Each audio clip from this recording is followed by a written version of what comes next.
So hello guys, welcome back to Dani reacts. और आज एक न्यू रिएक्शन वीडियो लेके आए हूँ और जिसका टाइटल है truth of Kargil war by Pakistani people. तो जाके देखेंगे पाकिस्तानी पीपल क्या ट्रूथ बता रहे हैं, क्या सच बता रहे हैं कारगिल वॉर के बारे में। तो इससे पहले अगर आप लोगों ने मेरे चैनल को सब्सक्राइब नहीं किया तो ये ज्यादती है यार, सब्सक्राइब करने से कुछ नहीं होता। सब्सक्राइब करो दोस्तों, सब्सक्राइब करो। तो चलते हैं जाके वीडियो देखते हैं कि क्या ट्रूथ है कारगिल वॉर का, और वो भी पाकिस्तानी पीपल जो मान रहे हैं कि क्या उसमें क्या ट्रूथ है। बताई गई सारी जानकारी पब्लिक प्लेटफॉर्म पर उपलब्ध है। इसमें ऐसी कोई जानकारी नहीं दी गई है जिससे हमारे सुरक्षा बलों की गोपनीयता भंग होती है। डिफेंस डिटेक्टिव सेना का सम्मान करता है और उन्हीं जानकारियों के आधार पर काम करता है जो सार्वजनिक रूप से मौजूद हैं। Truth of Kargil war by Pakistani people. नमस्कार दोस्तों, डिफेंस डिटेक्टिव के एक और एपिसोड में आपका स्वागत है। मेरे पाकिस्तानी दर्शक अपने कमेंट्स में लगातार लिख रहे हैं कि 71 की जंग को छोड़ दें तो पाकिस्तान ने हर जंग में भारत को शिकस्त दी है, हराया है। तो दोस्तों, आज इन पाकिस्तानी दर्शकों की बोलती बंद करने के लिए मैं ये वीडियो लेकर आया हूँ। अच्छा, आज से मैं एक सीरीज शुरू कर रहा हूँ जिसमें हिंदुस्तान का एक भी शख्स इन चारों जंगों के बारे में नहीं बोलेगा, बल्कि खुद पाकिस्तानी अपनी पोल खोलेंगे। Pakistani army, Pakistani air force, Pakistani navy, Pakistani सरकार, उनकी खुफिया एजेंसी आईएसआई, पाकिस्तानी पत्रकार बताएंगे कि भारत से हुई 4 जंगों का नतीजा क्या रहा है। अच्छा। अगर पाकिस्तान के मेरे दर्शक सबूतों के साथ बने इस वीडियो को भी नहीं मानेंगे तो मैं बस यही कहना चाहूंगा कि आप लोगों ने अपनी आंखों पर पट्टी बांध रखी है, सच को मानना ही नहीं चाहते। तो सीरीज के पहले वीडियो में बात करगिल जंग की।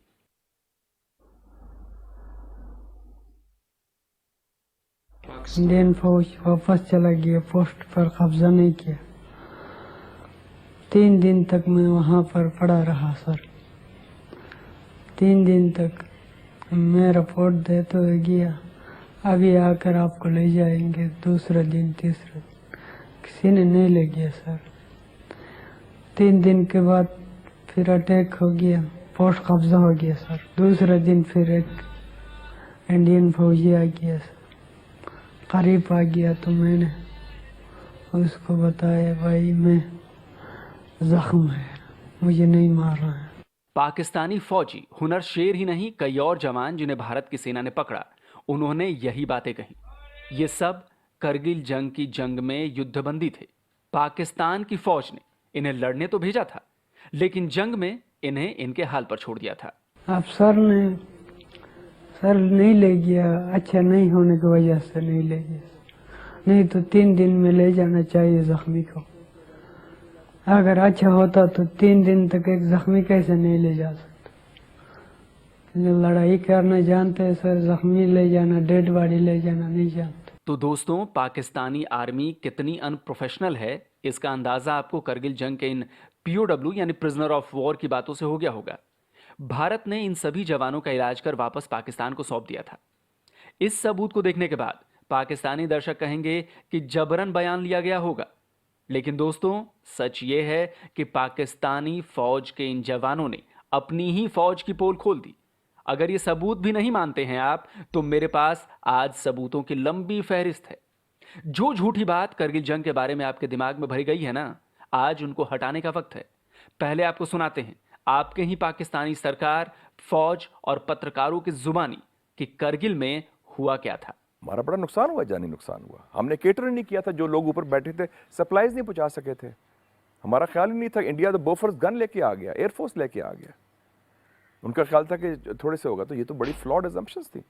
अगर आप कहें ना कि एक चीज़ क्या थी जिसने टर्न अराउंड किया सिचुएशन को, वो थी कि बूफर गन्स इंडियंस ले आए थे। वो अब हाईवे पे जो पाकिस्तान के तरफ ब्लॉक करेंगे, और इंडियन जो अकाउंट्स हैं वो भी, और जो पाकिस्तानी जब मैं बात करती हूँ उनसे, वो भी, उन दोनों तरफ से ये बात कंफर्म हुई कि उन्होंने बूफर गन्स जो थी, उन्होंने पहाड़ों की चोटियों के परख्च उधेड़े, क्योंकि और उन्हें कोई, और ऊपर से नॉन स्टॉप, मतलब जब मौसम होता था, इंडियन जो एयरफोर्स थी वो they were pounding and pounding. Indians के पास रीइंफोर्समेंट भी थी, सप्लाईज वो भी थी, recapture कर रहे थे। सारा कुछ कर रहे थे। हमारे पास सप्लाईज भी नहीं थी, हमारे राशंस खत्म हो रहे थे, वी वर डग इन, हमारे पास रिसोर्सेज खत्म हो रहे थे और लॉसेस, मैसिव लॉसेस हो रहे थे because we were in bunkers और वो कोई बाहर निकलते तो वो उनके एयरफोर्स ऊपर फिर रही थी। सो मतलब वी वर बीइंग पाउंडेड और तो उस वक्त हमारी जो कैजुअलिटीज थी बढ़ रही थी और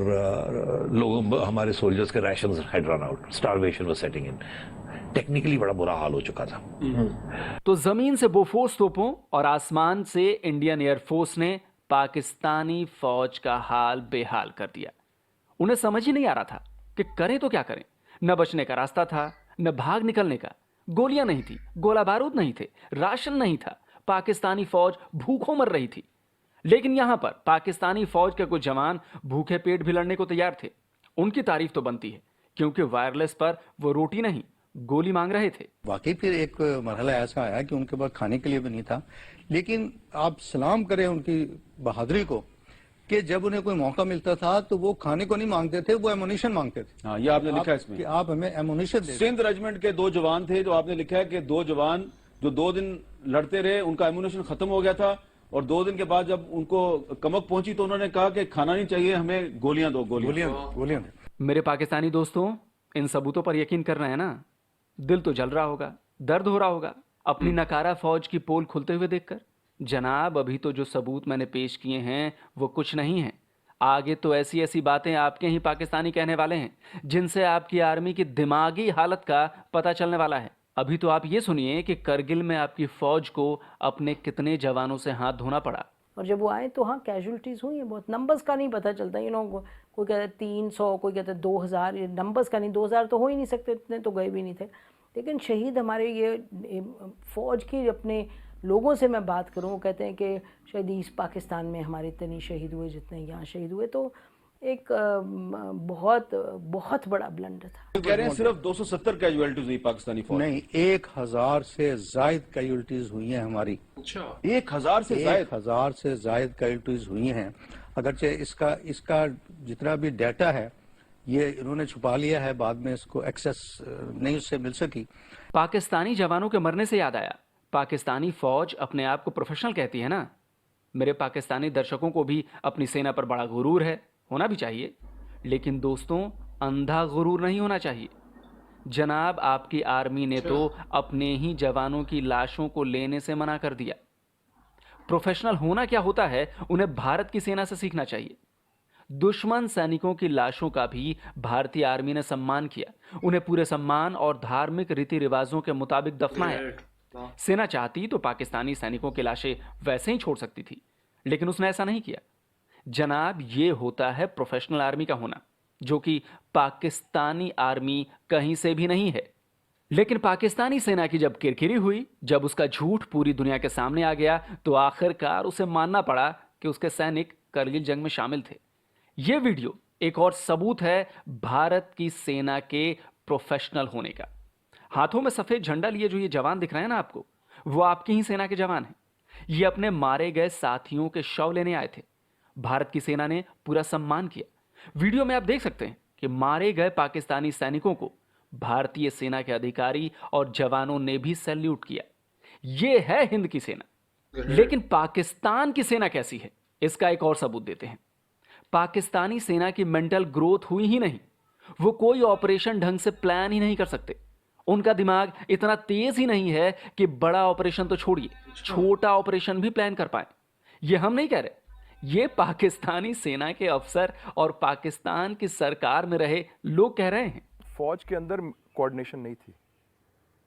एक तो फौज के अंदर सिर्फ 4 लोगों को या 5 लोगों को मालूम था सीनियर लेवल पर, बाकी कोर कमांडर्स को नहीं मालूम था।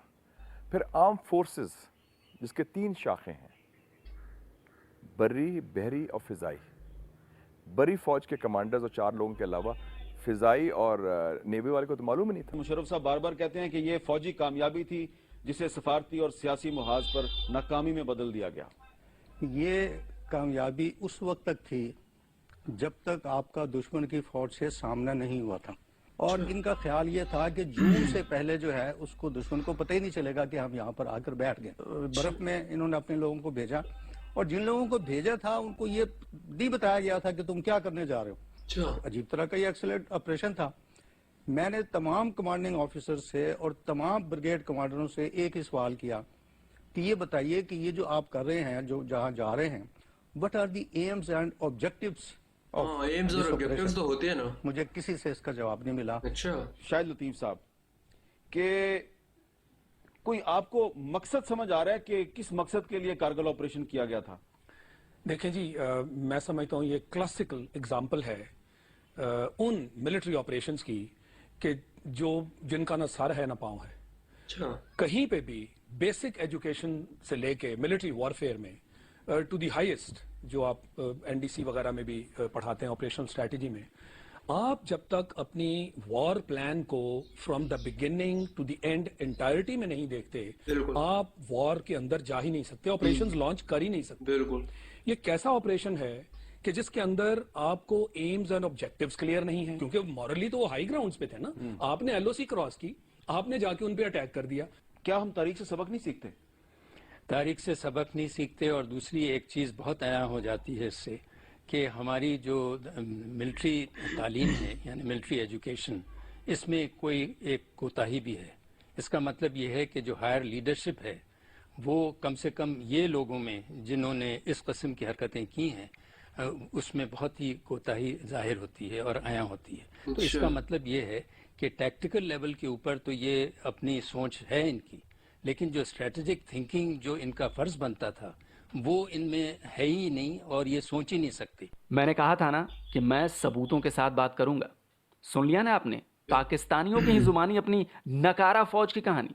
भारत की आर्मी के सामने पाकिस्तान की आर्मी कहीं नहीं ठहरती जनाब। अभी तो सिर्फ एक जंग की बात की है, अभी तो 3 की बात करनी बाकी है, उन पर भी वीडियो बनाने वाला हूं। आज तो सिर्फ करगिल जंग पर आप लोगों के झूठ का पर्दाफाश कर रहा हूं।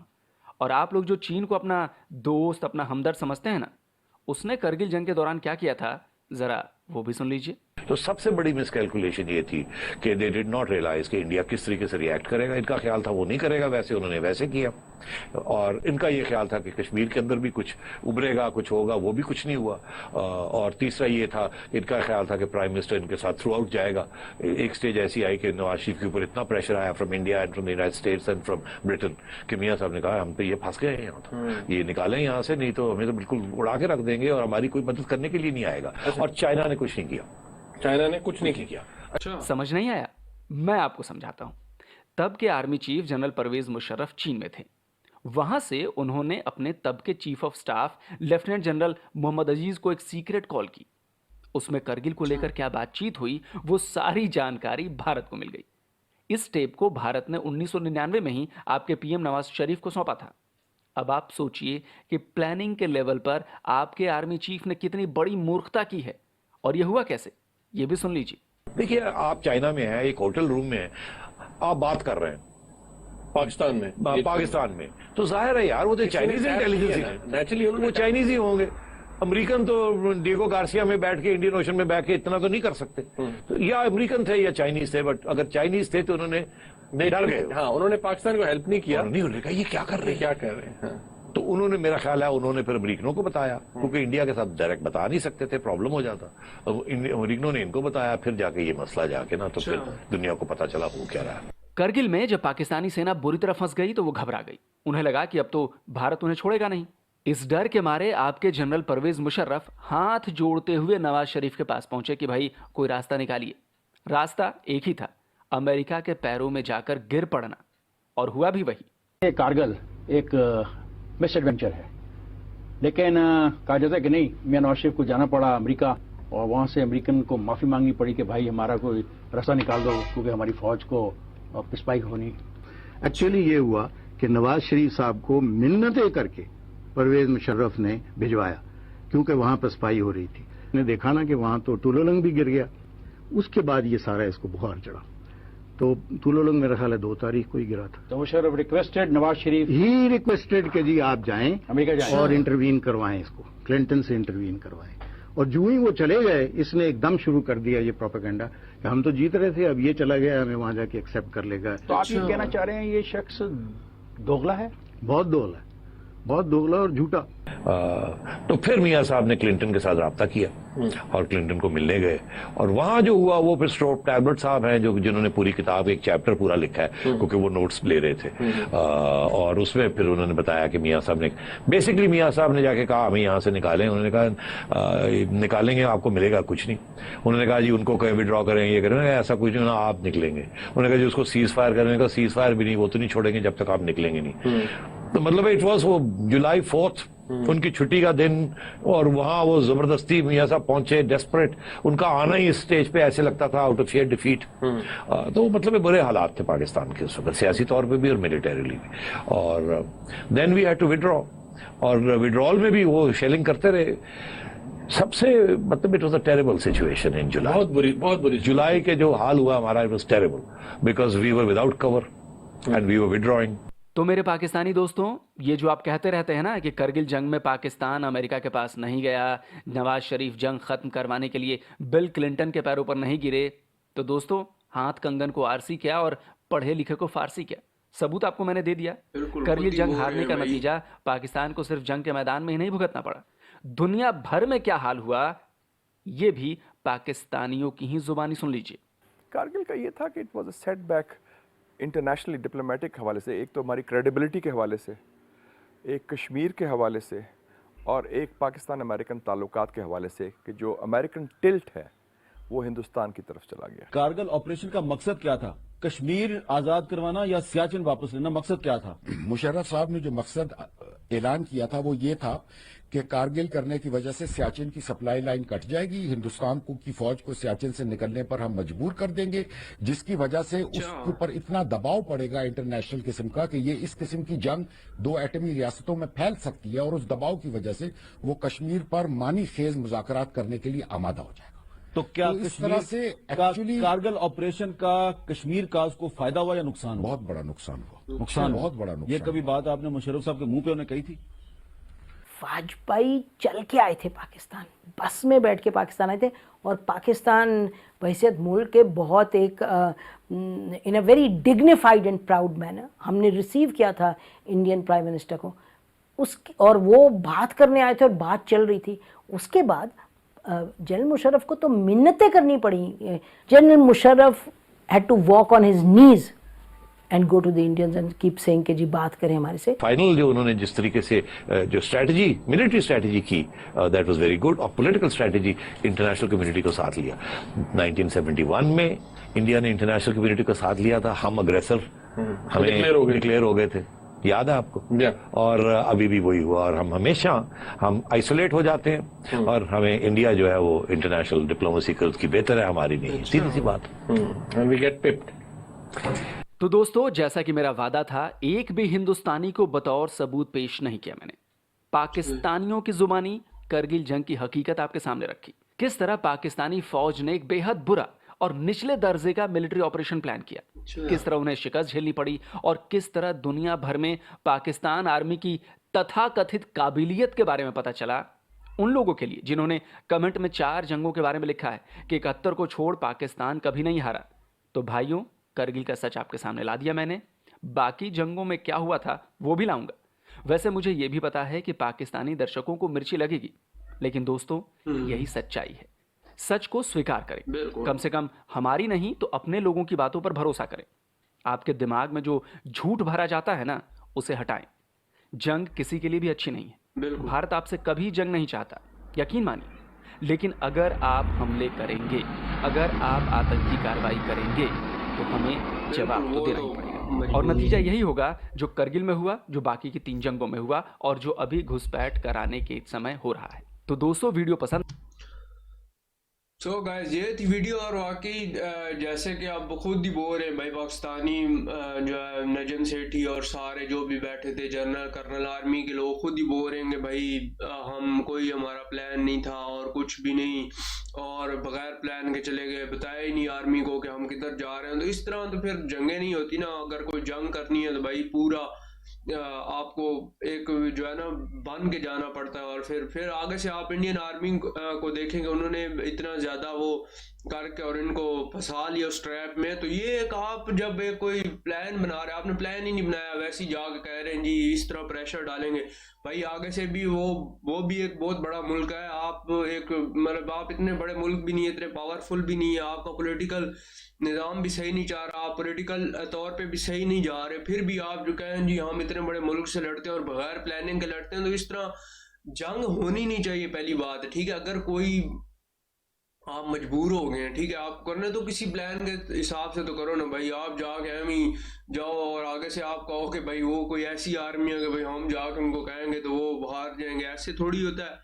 आगे से वो भी आखिर अग्रेशन होता है, पाकिस्तानियों के जैसे अग्रेशन आ जाता है, आखिर इंडिया में भी तो है, वो भी तो आखिर इंडिया से प्यार करते हैं जैसे पाकिस्तानी पाकिस्तानियों से प्यार करते हैं। तो फिर इस तरह ये चीज़ नहीं होती कि आप बगैर प्लान के चले जाएं, आप कहें कि जी नहीं वो कोई ऐसा मुल्क नहीं है। तो बहुत बड़ा कंट्री है इंडिया और बहुत ही आर्मी भी उसकी बहुत बेहतरीन है। उनके जो कल परसों हम अब्दुल कलाम का वो वीडियो देख रहे थे, उसमें भी काफ़ी उन्होंने तरक्की की उस लेवल के ऊपर, मतलब उन्होंने अपना एटॉमिक पावर इतना स्ट्रॉन्ग किया। तो आखिर ऐसी वैसी कंट्री तो नहीं है ना, आपको सोच समझ के। वैसे पहली बात है यार, पीस होना चाहिए हर कंट्री में। आप भाई अपना काम करे, मतलब पाकिस्तान अपना काम करे, इंडिया अपना काम करे, क्या पड़ा है भाई लड़ाइयाँ करने में, क्या जा बस ठीक है। अब भाई आधा अब इंडिया का हो गया कश्मीर, आधा पाकिस्तान का हो गया, मतलब दोनों कहते हैं कि मतलब पाकिस्तान कहता है इंडिया ने कब्जा किया, इंडिया कहता है पाकिस्तान ने कब्जा किया, वो बीच में वैसे ही खड़ा है ना, उसको रहने दो। आप अपना अपना जो है काम, पाकिस्तान अपनी इकोनॉमी देखे, इंडिया वैसे इंडिया की बेहतरीन चाह रही इकोनॉमी, तो इंडिया तो वैसे ही एक ट्रैक के ऊपर जा रहा है। पाकिस्तान को चाहिए कि काम से काम रखे, तो ये और ही बेहतर है। तो चल तो मिलते हैं नेक्स्ट वीडियो में। अगर आपने मेरे चैनल को सब्सक्राइब नहीं किया तो चैनल को जरूर सब्सक्राइब करें। मिलते हैं नेक्स्ट वीडियो में। अल्लाह हाफिज।